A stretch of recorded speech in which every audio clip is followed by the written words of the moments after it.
qui va regarder si le bébé a bien grandi. Va prendre des photos du bébé et peut-être que je vais revenir avec une photo du bébé. Peut-être que tu pourras voir sa petite main ou son petit pied sur une photo. Oh, on va voir ça quand je vais revenir. D'accord? À tout à l'heure. Frédéric se dirige vers Nantes pour sa deuxième échographie. Elle attend son 12e bébé. Un heureux événement qui, à 44 ans, comporte toutefois un risque de trisomie élevé. Depuis que j'ai 38 ans, 39 ans, les médecins nous sortent les statistiques. C'est vrai que je les connais et c'est vrai qu'on sait qu'il y a des risques. Ça, bon, maintenant c'est bon, c'est des risques qu'on prend. À nous d'assumer si effectivement il y avait un problème. De toute façon, on a aussi, nous, une position très claire, c'est que c'est un bébé qu'on garderait quoi qu'il arrive. Frédéric refuse de pratiquer une amniosynthèse. Seul examen a diagnostiqué le handicap.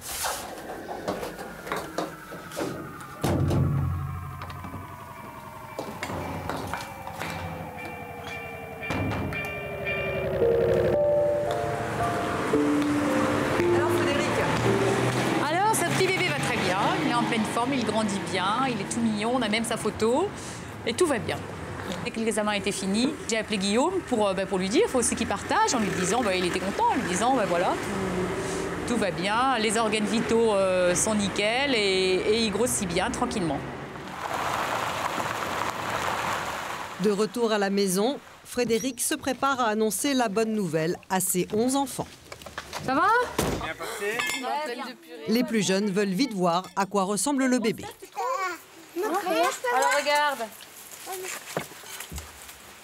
C'est un garçon, ça se voit que c'est un garçon. Ça se voit que c'est un garçon? Toi, tu vois que c'est un garçon? Ah bah je vais te dire, ça on peut pas le... Toi aussi, tu penses que c'est un garçon? Ah oui, regarde Eudes. Viens voir, regarde. Brune, 8 ans, aimerait connaître le sexe du bébé. Mais ils savent ce que c'est le bébé? Je sais pas, j'ai pas demandé au médecin, parce que moi je voulais pas savoir ce que c'est. Gersande, la benjamine, veut aussi se faire une idée. Regarde, c'est le bébé. Regarde le bébé. Et il pèse 500 grammes, ça veut dire la moitié d'un paquet de sucre. C'est-à-dire un paquet de macaroni à la carbonara. Non, un petit paquet de macaroni. Oui. Nous, on achète des paquets d'1 kilo, la moitié d'un paquet. La grossesse de leur mère donne des idées aux petites filles. Dauphine, 7 ans, a caché une serviette sous sa robe et joue à la maman. Ça va ma poupée avec ce qui t'arrive là? C'est belle, dis donc. Toi aussi, t'attends un bébé comme maman? Ah ben nous voilà bien. Un 12e enfant dans la famille, Geoffroy, le fils aîné, a une réaction plus réservée. Ce jour-là, il a invité ses amis étudiants à boire un verre à la maison. Des brouettes, 10h30. Je suis pas blasé, le mot blasé ne convient pas. Mais j'en ai déjà 10 derrière moi, donc les parents m'ont lancé ça. Il y en a plus derrière que devant, quoi. Voilà, c'est ça qui réconforte. Et du coup, ça m'a fait, c'est pas que ça me fait ni chaud ni froid, mais je me suis limite habitué. J'ai pris le train-train. Je sais que tous les ans et demi, il y a papa et maman qui me disent, voilà, dans 9 mois, on est un de plus, quoi. Donc ça me... Mais je suis très content, très content. Autant pour le 11e, j'avoue que ça a été un peu dur d'encaisser. Et pourquoi? Parce que je devais être dans ma fin crise d'ado. Ça devait être un peu ça. l'époque où t'étais chiant. Et je sais pas, moi je m'étais mis dans la tête que 10 était un chiffre rond, que... Bon, et puis maman a le luxe, pas le luxe, mais elle a une aptitude à vous faire croire depuis le 6e que c'est bon, c'est fini. Donc je dis, chiffre rond, c'est bon, ça arrêté là. Notre amour-propre, on a pris un petit coup, parce que c'est vrai que c'est un peu dur d'avoir, donc à l'époque, on en avait donc 10, d'en avoir 9 qui sont fous de joie, et puis d'en avoir un qui est l'aîné, qui fait un peu la gueule. Il nous a regardé froidement en disant, mais enfin, vous n'avez qu'à prendre vos dispositions. Ce qui était en même temps, je dirais du coup, on est resté les bras ballants avec Guillaume en disant, bon, on n'insiste pas. Et en même temps, on se disait, c'est bien qu'à la limite, il ait eu le courage de nous le dire, parce qu'il aurait pu le penser sans nous le dire. Et puis, je dirais, on n'est pas revenu sur la question. On s'est dit, ça sert à rien. De toute façon, là, on arrivait sur un terrain dérapant, donc les dispositions à prendre ou à pas prendre. De toute façon, le bébé était là. Ça, c'est bon, ça, c'est tous les pulls bien chauds. Un bébé, c'est un enfant de plus avec qui il faut partager et qu'il faut habiller. L'automne arrive, Frédéric sort les collections de saison. Le futur nourrisson va hériter de la garde-robe des aînés. C'est la tradition et elle remonte à quelques années. Ah oui, d'accord. Maman, ça me va. Si je vous disais, j'ai même... Ça c'était à Guillaume, mon mari, je crois. Bon, ça, celui-là, ne le portera pas parce que ça ne sera pas de saison. Vous plaisantez. C'était à Guillaume. C'était à Guillaume, et puis on s'aperçoit que finalement, je l'aurais peut-être pas mis à Geoffroy, mais ça revient à la mode. Ce genre de culotte un peu bouffante. Pour les plus grands comme Eudes, 4 ans, pas de nouvel achat non plus. Il portera les affaires de l'an dernier de son frère Foulk, 6 ans. Les plus grands. Tout ça, c'est des chemises d'uniforme. Donc là, c'est véritablement du recyclage que vous faites. Ah bah c'est complètement du recyclage. C'est vrai que j'ai pas du tout la politique de me dire tiens, c'est la rentrée, il va falloir habiller un tel. Je sais pas ce que c'est que de faire une rentrée en achetant des habits. Et la génération de Eudes, par exemple, c'est vrai que je n'achète quasiment rien. Ça va être très bien pour toi, regarde comme elle est bien cette chemise, bien chaude pour l'hiver. Peut-être pour Foulk d'abord. Hein, petite chemise blanche comme ça aussi. Oui. Ça doit aller pour Foulk à peu près. Non, pour moi, Pour les aînés, Frédéric est plus attentive à leur goût et concède à faire quelques dépenses. Ça, c'est typiquement des genres de pulls que je garde en n'étant pas convaincue que ça servira. Parce que Hugues qui a 15 ans, c'est sûr que je l'enverrai pas à l'école avec un pull comme ça.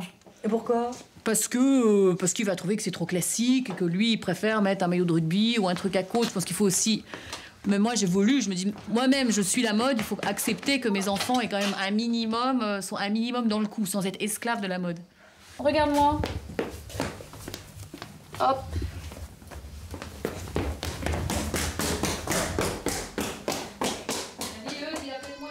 Frédéric entend des pleurs à l'étage des garçons. Qu'est-ce qui se passe ? Foulk, 6 ans, et Dauphine, 7 ans, se sont disputés. Tous les deux voulaient la même lampe de poche. Qu'est-ce que tu lui as fait ? Tu peux m'expliquer ? Qu'est-ce qu'il t'a fait ? je voulais aller avec Trollolou et après elle voulait la... Tu voulais aller quoi ? Dauphine, elle a pris... Avait pris quoi ? La lampe. Et alors, qu'est-ce que tu lui as fait ? Je me tire les cheveux. Tu lui as tiré les cheveux ? Mais est-ce que je te tire les cheveux, moi, quand tu fais une bêtise ? Là, tu lui demandes pardon et tu lui fais un baiser, gentiment. Oui, bah alors vous vous demandez pardon tous les deux. N'importe quoi. Vous vous demandez pardon tous les deux, dépêchez-vous. Gentiment, en vous faisant un baiser. Pardon, Dauphine. Bon. Ah, possible, ça. Ce que j'aime pas, c'est les réactions, c'est vrai que j'ai du mal à le vivre, qu'il y a de temps en temps de jalousie. C'est-à-dire, on regarde dans l'assiette du voisin, il a mieux que moi, il a plus que moi. Ou même ce qui est humain, je vois hier, il y en a un qui a reçu un petit cadeau de sa marraine. Le petit frère en dessous en sanglotait quasiment parce qu'il n'avait pas eu de cadeau. Bon, bah ça, c'est la vie. Il faut leur apprendre que... Et puis on s'aperçoit que la nature humaine est ce qu'elle est, qu'ils ont chacun leur tempérament et qu'il y en a qui, tout petit, le sentiment de jalousie, par exemple, il y en a qui l'ont, il y en a qui ne l'ont pas. Ça, c'est vrai que c'est une constatation. Aujourd'hui, c'est l'anniversaire de Gauthier. Il a 12 ans. Ce jour-là, il est l'enfant le plus important de la famille. Il choisit le menu et sa place à table, près de son papa. Joyeux anniversaire. 1, 2, 3. Bravo! En 2 coups! Cher Titi, cette semaine, tu as eu 12 ans. Nous voici tous réunis pour ton anniversaire. Même la télévision est là pour ce grand jour. Quelle vedette! On espère encore que tu seras un gentil grand frère qui nous autorise à dormir avec toi le week-end. C'est bien! Puis le défilé des cadeaux commence. Les parents en offrent uniquement à cette occasion. Et avec 12 enfants, elle se présente tout de même une fois par mois. Quelquefois, on me pose la question, mais comment tu fais, comment vous faites plutôt, pour les aimer chacun? Mais je dis, et je suis intimement convaincu de mon propos, c'est que l'amour que l'on a en soi se multiplie avec le nombre d'enfants que l'on a. Voilà, donc je ne pense pas, je n'ai pas l'impression en tous les cas, que nos enfants soient frustrés du fait que chacun ait 10 ou 11 frères et sœurs.